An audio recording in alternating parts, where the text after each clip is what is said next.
আসসালামু আলাইকুম এভরিওয়ান, আশা করি আপনারা সবাই ভালো আছেন। আমিও সেই আপনাদের মতো ভালো থাকারই দলে। বন্ধুরা, এর আগের এপিসোডে আমি বলেছিলাম আমি এখন কক্সবাজারে আছি, আর কক্সবাজারে আজকে আমার দ্বিতীয় দিন। আর এখন বাজে দুপুর 1টা। আমরা বের হয়েছি বিশেষ কিছু গন্তব্য স্থানে ঘুরতে যাব বলে। তো আজকের ঘুরতে যাওয়ার ভিতরে বিশেষ বিশেষ জায়গাগুলো হচ্ছে হিমছড়ি, ইনানি এবং দরিয়ানগর, এবং তার সাথে থাকছে ফিশ অ্যাকোরিয়াম। তো বন্ধুরা, চলুন দেরি না করে যেতে থাকি। যেতে যেতে আরও কিছু আপনাদেরকে দেখানোর চেষ্টা করব।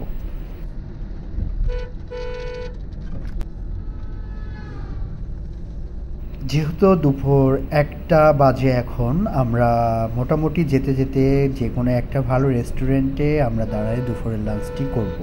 তবে এখানে কিছু নামি দামি রেস্টুরেন্ট আছে, তার ভিতরে যে কোনো একটা রেস্টুরেন্টে আমরা খাবো এবং সেইখানকার কিছু ভিডিও আপনাদেরকে দেখানোর চেষ্টা করব।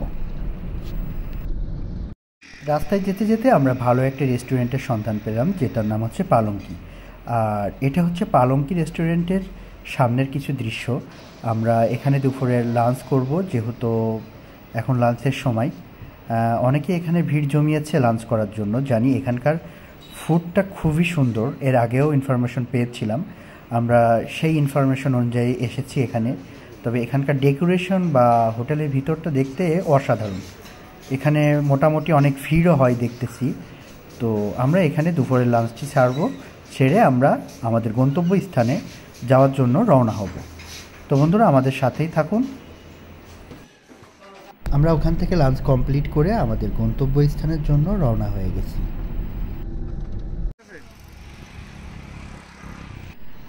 বন্ধুরা, সামনের যে দৃশ্যটা দেখতে পাচ্ছেন এটা হচ্ছে এনানি বিচের দৃশ্য। আমরা আছি এনানিতে। আর এখানে যে বীজটা আছে অসাধারণ একটি দেখতে। এটা আসলে আপনাদেরকে যে কিভাবে বোঝাবো সেটা বলতে পারতেছি না।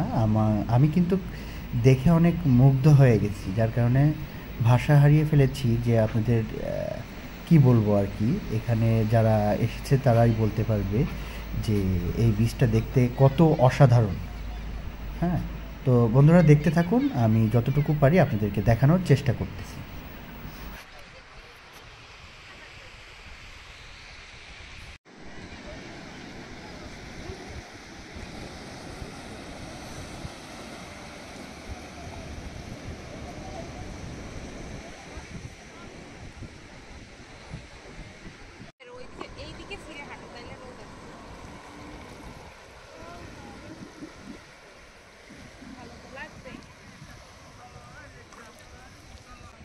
এই ইনানি বিচের বিকেলের যে দৃশ্যটা দেখতে অসাধারণ। যারা এসেছে তারা জানে যে বিকেলের যে দৃশ্যটা দেখা যায় অসাধারণ একটি দৃশ্য।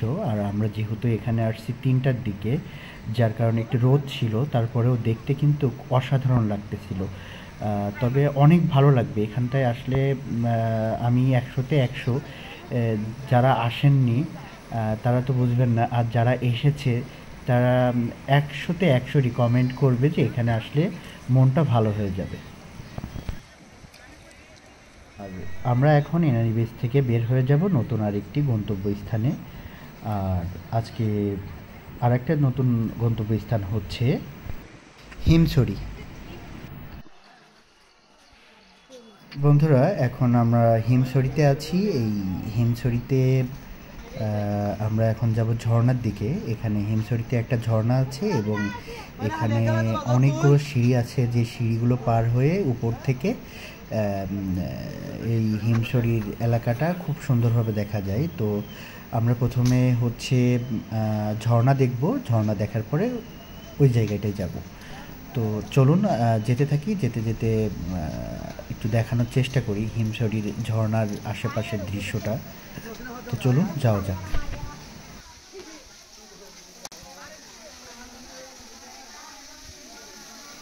এই সেই আকর্ষণীয় হিমছড়ির ঝর্ণা, যেটা সামনে দেখতে পাচ্ছেন।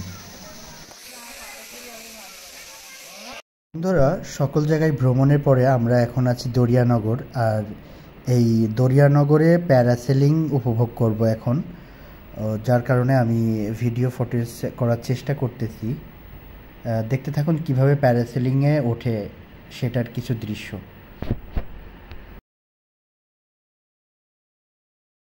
এই প্যারাসেলিংটি কিন্তু অনেক উপরে ওঠে, যেটা আমাদের ক্যামেরায় দেখা যাচ্ছে।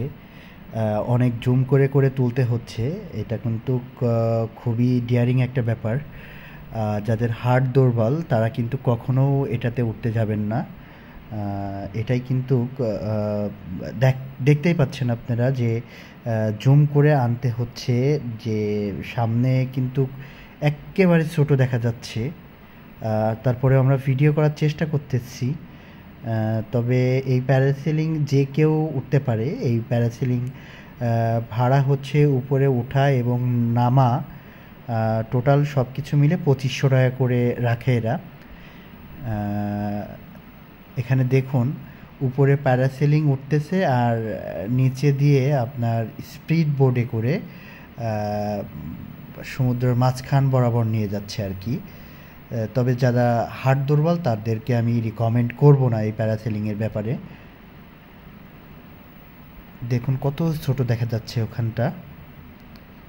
এখন কিন্তু নিচেই নামাবে, যার কারণে স্পিড বোর্ডে করে নিচের দিকে টানতেছে দড়িটাকে।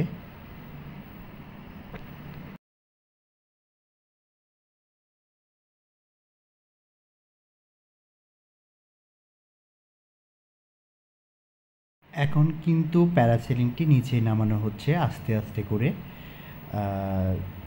তবে দেখেন কতটা রিস্ক এবং কতটা সাহস না হলে এত উপরে ওঠা যায় আর কি।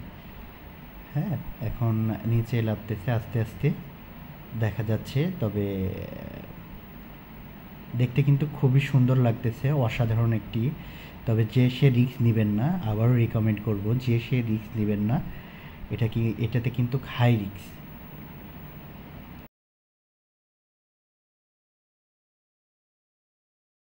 এখন কিন্তু একেবারে নিচেই চলে এসেছে, সবাই ধরছে লাগানোর জন্য। তবে অনেক রিস্ক ছিল। তবে যাদের সাহস আছে তারাই উঠবেন। তবে মোটামুটি ভালো লেগেছে প্যারাসেলিংটি এবং নিরাপদও আছে।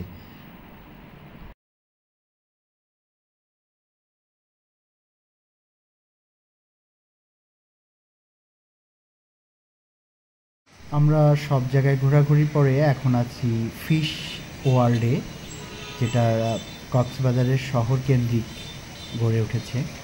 আমরা এখানকার কিছু দৃশ্য আপনাদেরকে দেখানোর চেষ্টা করব এখন। আর এটা হচ্ছে ফিশ ওয়ার্ল্ডের সামনের কিছু দৃশ্য। আমরা আস্তে আস্তে ভিতরের দিকে যাব।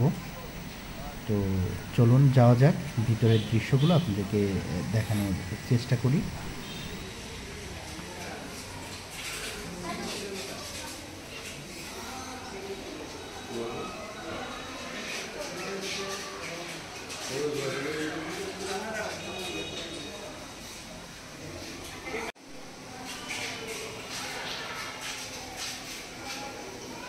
ফিশ ওয়ার্ল্ডের এটা হচ্ছে প্রথম সদর দরজা। আমরা আস্তে আস্তে ভিতরের দিকে যাব। এটা হচ্ছে ভিতরের কিছু দৃশ্য যেটা আপনারা সামনে দেখতে পাচ্ছেন। আরও কিছু আপনাদেরকে দেখানোর চেষ্টা করি। চলুন যেতে যেতে আরও কিছু দেখি।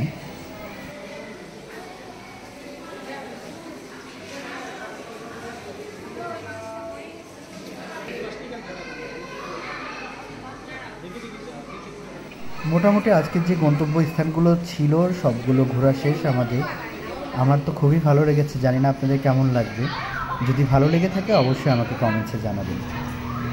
আজ এখানেই শেষ করছি। ভালো থাকবেন, সুস্থ থাকবেন। আল্লাহ হাফেজ।